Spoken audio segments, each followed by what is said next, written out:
Okay, so we're here with Andy Volpe, who's doing some printmaking demonstrations for us at the Lafayette-Durfee House here in Fall River, Massachusetts. So, Andy, thank you for doing this, and if you could just tell us what you're working on here. And So I do copper plate engraving. Okay. And we both focus on the 1600s and also on the 1700s. A lot of my work now is with the printing office of Eads and Gill in Boston, where I replicate Paul Revere's works doing the exact same thing that he does, some copper plate engraving.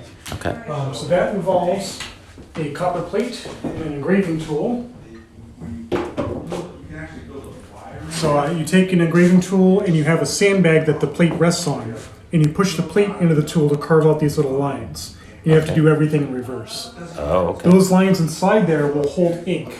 So Okay. the next step is to then, you polish the plate. Next step is to ink it. I'm going to use some modern equipment just to keep from making a big mess. Right. You know, Makes sense. Now, obviously, back then they would just do everything. everything by hand. By yeah. hand Yeah, and- by barehanded, yeah. I will do a little bit of polishing with my hand at the end, just to check it. So I got an old piece of felt, and I'm scrubbing ink inside the lines. And that's to get the ink deep into those lines. Yep. So that. In the period sources and instructions, is mentioned things like blackening the plates. So if it was more complicated design, you would actually blacken the entire thing. Okay. So now that the ink is inside there, I would also warm the plate. I would have a set of coals with a gridiron and warm up the plate. But to keep things a little bit safer, I add a little bit of oil to the ink. It's an oil-based ink made out of carbon black and boiled linseed oil to compensate for that a little bit.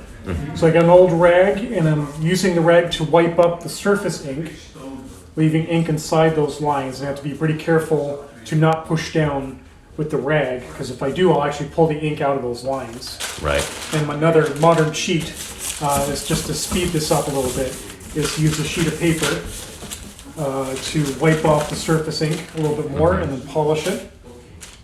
And then the final step for the inking is to check it in the light and wipe it and polish it.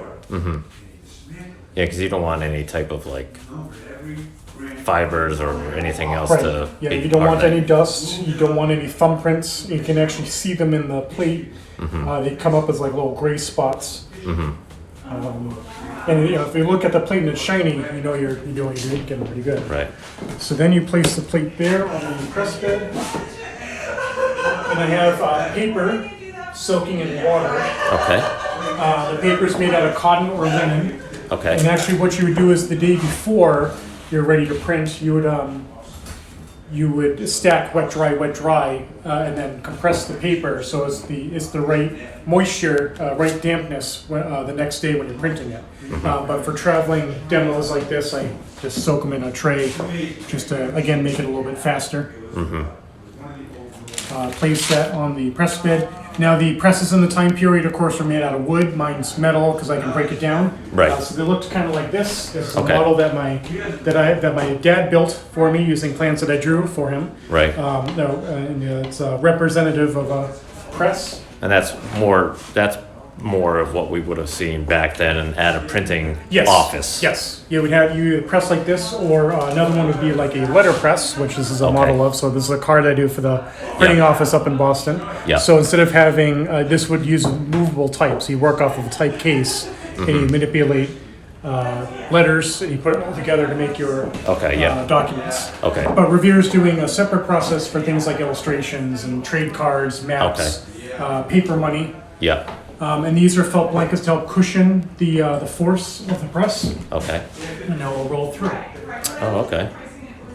So those rollers are pressing down on Pressing down on it. paper and pushing it into the copper plate. And Okay. because the paper is dampened and soft, Yeah. it'll actually mold into the copper plate. You can actually see the outline of it there. right, That's what yeah. we call today a plate mark. Yeah. And there's the Oh, print. look at that. That's really cool. And now to do the next one, I have to re-ink it all over again. Yeah.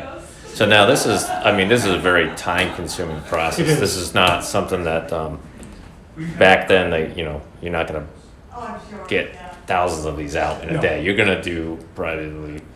You might do maybe 100 in a day if you're not busy. Yeah, I think if because you wouldn't have just one person Right, you'd working have at this. a It's not just number of Revere. You'd people. have assistants and things like Yeah. that. You'd have one guy who just does the inking, you have another guy who does the wiping, or sometimes it's the same person, and then you have another person who's handling just the press and the paper, keeping his hands clean. And then you have somebody like Revere who's engraving plates. Right. So you kind of have like this whole team, this whole workshop. Right. Some of the other print shops that are pretty active, I think what they're doing is that because it travels back and forth, you've got two plates, as long as they're the exact same thickness, you just travel back and forth and you're doing two prints at once. Right. So yeah, this plate, because it's just a decorative, kind of like a little sampler as a note card, that I intend this to be that this can go in any direction. Right. So you can write, a thank you note or something like that, and you have this little decorative element that's both a little bit inspired by some of Revere's scroll work, but also kind of like of my own sort of Yeah. tooling design. Right. And I'm kind of freehanding it. So this is only about an hour or two of work. Mm-hmm. Something like the map of Boston that I do for the printing office, and this is a variant of that, showing the modern shoreline. Oh, okay, and this yeah. is what the map looks like originally from a London magazine. This one here? Yep. Okay. This took me 60 hours of work to engrave that plate. Oh my goodness. The And you would have engraved it on copper? Yes. Wow. Yep. These are all done in copper. My most recent one is John Hancock that Paul Revere does for the Royal American Magazine, printed by That's- Isaiah Thomas. That's really cool. Thanks. And Revere actually takes an image of an English magazine with St. George and Lady Britannia that he translates into Lady Liberty with the Liberty cap. Oh. And he keeps the angel, okay. but he changes the I can't remember who it was, but he changes the portrait to look like John Hancock, and he prints that for the magazine. Okay. I like this one because it has the Magna Carta, Oh, which Hancock, right. of course, is part of, Yeah. as the Declaration of Independence, and it's got a 20th Regiment soldier holding a rattlesnake, being crushed by the lion of liberty, quote unquote. And that is a callback to the Boston Massacre and the landing of the troops, which I have somewhere in here. So Oh, here's there you my go. engraving of the Boston Massacre. I did this for the 250th anniversary. That's amazing. Thanks. And is this something like that people can buy at Intaglio or Yes. anything like that? Yep, we have these available in Boston. I think we have a couple available online, but you just have to check. That's amazing. This And took the me- colors are so sharp in this too. Oh, thanks. Yeah, and these are done by watercolor. So after the print's dry, you then take watercolors. take- I call it paint by number style. So you just dab in the little colors in the little areas. Yeah. And this is copied from the American Antiquarian Society's original that they have in their collection Oh, of my the goodness. coloring. And there's about 4 or 5 variations of the coloring. So there's about, I think, about a dozen of these that survive. Wow. So now the colors of the outfits that the colonists are wearing, is that based on research or is it based on just working on? Oh, this is, like I said, copied directly Copy. from the Antiquarian original So that's it is. painted. Okay. Yeah, none of the details in this are accurate. This is there's a lot of debate about what the 20th soldiers are wearing. But what turns out is that this is not Paul Revere's image. Okay. He steals this He image steals from it, Henry right. Pelham and prints it a week before Pelham has a chance to print his. Yeah. So this is the image that everybody sees, but this is propaganda. This is not what happens during the massacre. Right. That's, history can be alive, repeated. Definitely, right there. Yes. Yep. So yes, that's the work that I do.